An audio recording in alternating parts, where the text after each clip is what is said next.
It started with a question I never expected to hear from someone I'd built my life around. "Aren't you tired of this?" She was slicing avocados in the kitchen, the morning light soft against her shoulders. I thought she was talking about breakfast, but she meant us.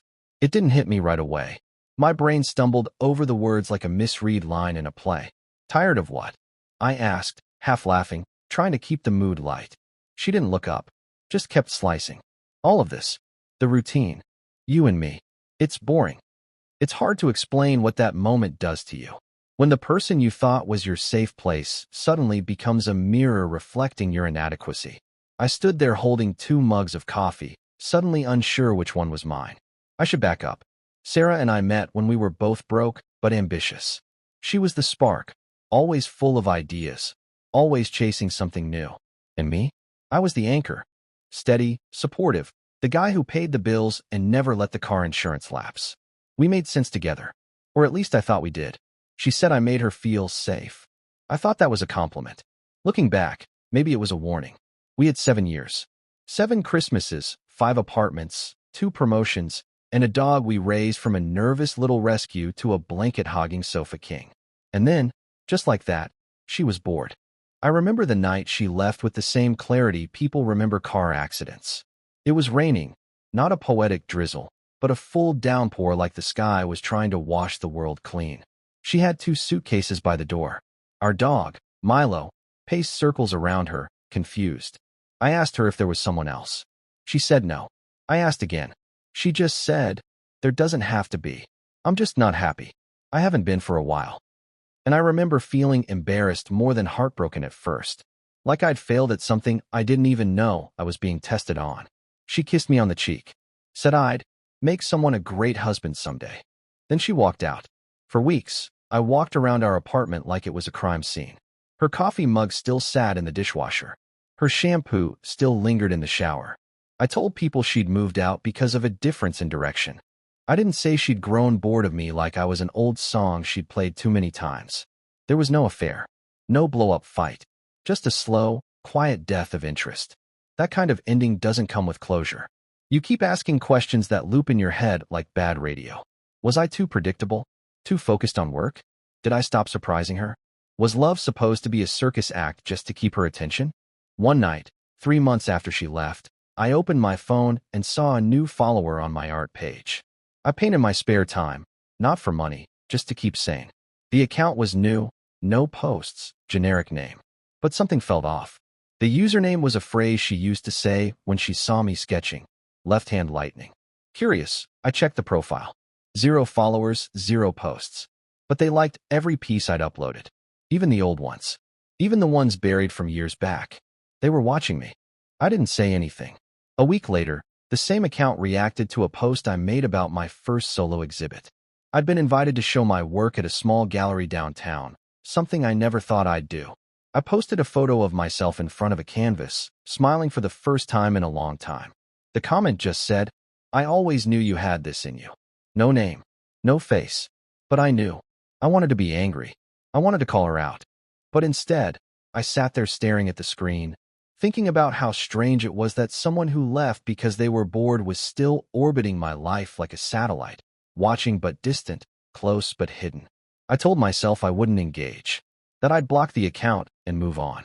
But I didn't. I let it stay. Not because I wanted her back, but because, somewhere deep down, I wanted her to see. See what? That I was still standing. That I was building something she never stuck around to witness. Over the next few months, the account kept showing up. Liking photos. Dropping one-word comments. Beautiful. Strong. Finally. Never more than that. Just enough to remind me that she was still out there. Still watching. I tried dating again. Went on a few awkward dinners. Laughed at jokes I didn't find funny. Made small talk about travel and favorite movies. But there was always this echo in my head. Sarah's voice, her laugh, the way she'd rest her head on my chest after bad dreams. And there was that account. Watching it all. Once, I posted a picture of me and a woman I'd started seeing. Nothing dramatic, just the 2 of us at a farmer's market. The mystery account didn't like it. For the first time in months, it was silent. No likes. No comment. 2 days later, it unfollowed me. And I felt something I wasn't proud of. Disappointment. Not because I missed her, but because I had started to like the idea that she was still paying attention. That even if she didn't want me anymore, some part of her knew she gave up too soon.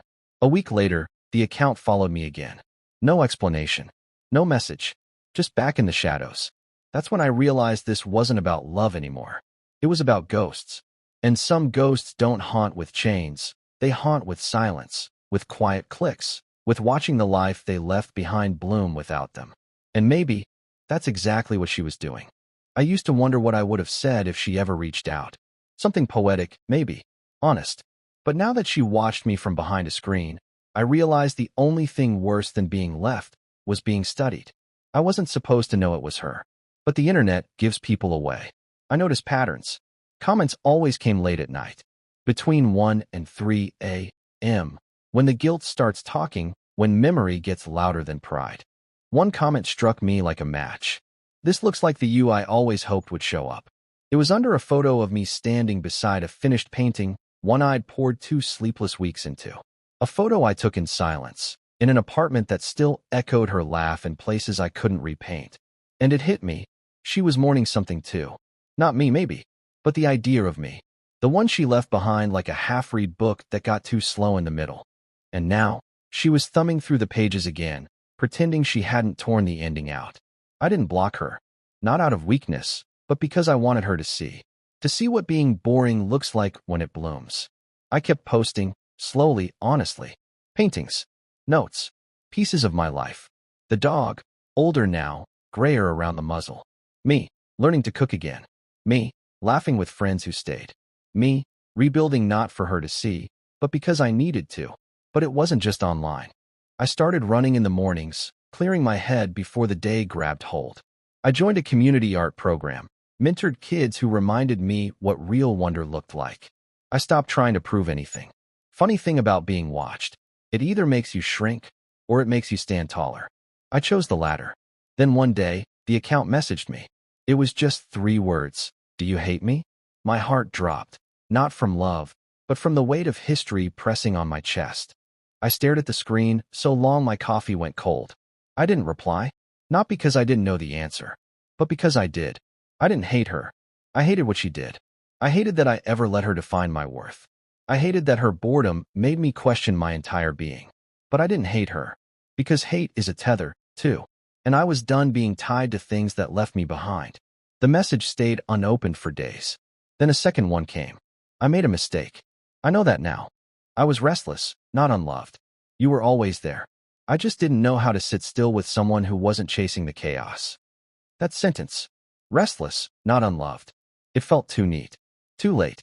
I left it on read. Not to hurt her, but because I wasn't that version of myself anymore. The one waiting for her to see him. One night, maybe 2 weeks after that message, I walked past a restaurant we used to love. Small place, with crooked candles and mismatched chairs. I hadn't stepped inside since she left. But that night, I felt curious. I went in, sat by the window, ordered what we always did. And halfway through my meal, I saw her. Not in the restaurant, but outside, across the street, half hidden behind the glass of a bookstore. Her profile, unmistakable. Same coat, same posture, phone in hand, watching.